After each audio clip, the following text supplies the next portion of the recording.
Uganda markets itself as a hospitable country with some of the friendliest people in the world.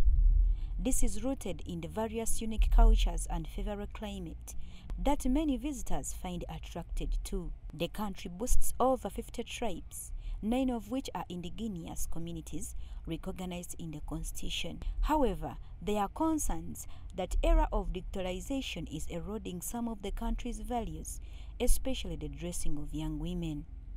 But we also understand that there are those systems, practices that were negative, and we condemn them in very strong terms. And so for the moral decadency, it's strongly condemned, and we need to request you to raise awareness campaign about it wherever you go. And I'm sure that Ugandans, even on social media, have been condemning these acts. They are not all promoting unity, as you've said, but some think, according to, maybe they did research, market research, and found out that if they bring up themselves like that, it's what can make them big, have the big names. But it also found the situation just like that. As Professor has told us about culture, if we embrace in the culture, in the institutions promoting culture, you know, we are having young artists. If they had grown up seeing us promoting culture and preserving it, they would have done the best. But then it's not too late. According to Minister Mutuuzo, the State Minister for Gender and Culture, although Uganda is a free country, it shouldn't come at a cost of its values and norms. So Uganda is a free country, and we deliberated, government chose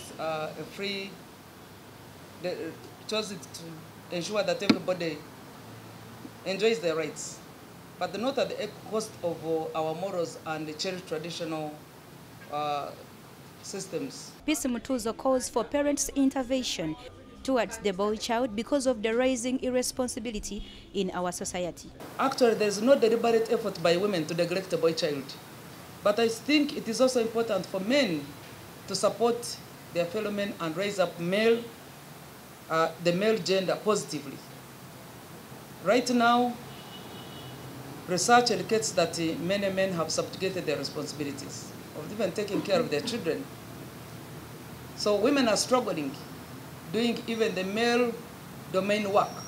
One of the things that make up our culture are the kingdoms. But how about some parts of Uganda that do not have them? For creating a traditional institution or kingdom is advocated by its people.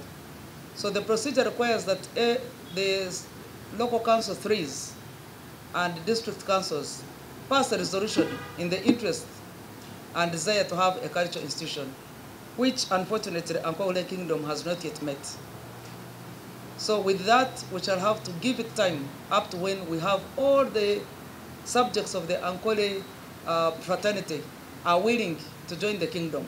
In a keynote address at the World Culture Day at the Uganda National Theatre, Professor Waswabarunywa, the principal Makero University Business School, MOBS, noted the adoption of latest technology should not compromise the country's long-standing cultures. Culture defines us. My identity cannot be found unless if you identify my culture. But technology is killing it.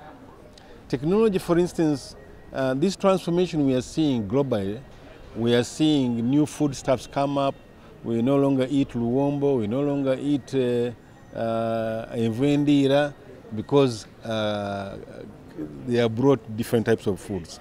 Now, if our food stuff is good, it must be preserved. If our practices are good, they must be preserved. Now, there are certain things like values which you can't kill, like music, like dance, you can't kill them.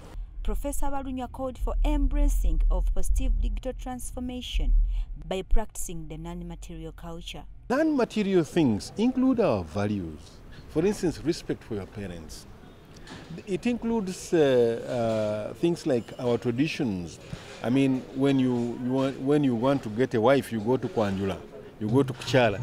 Those are important things. We cannot kill them because they identify who we are. So there are a variety of non-material things which are important, and those can be preserved. We must find a way of preserving them.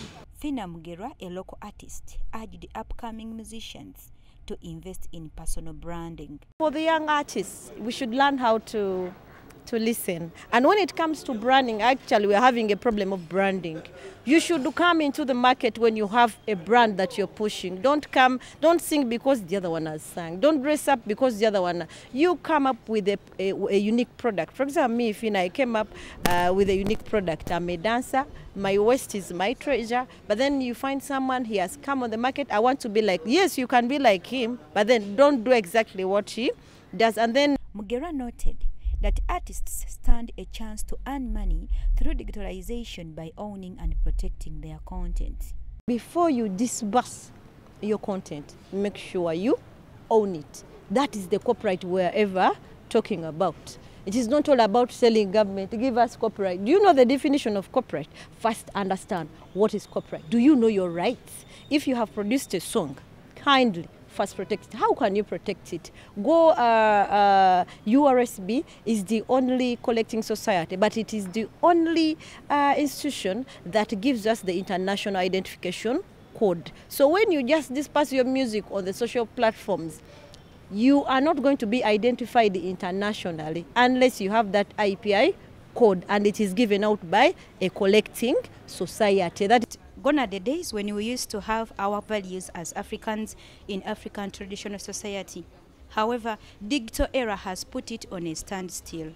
But still, we can use digital era to promote it positively. We can put out good content for the next generation. For NSTV, this is Naguja.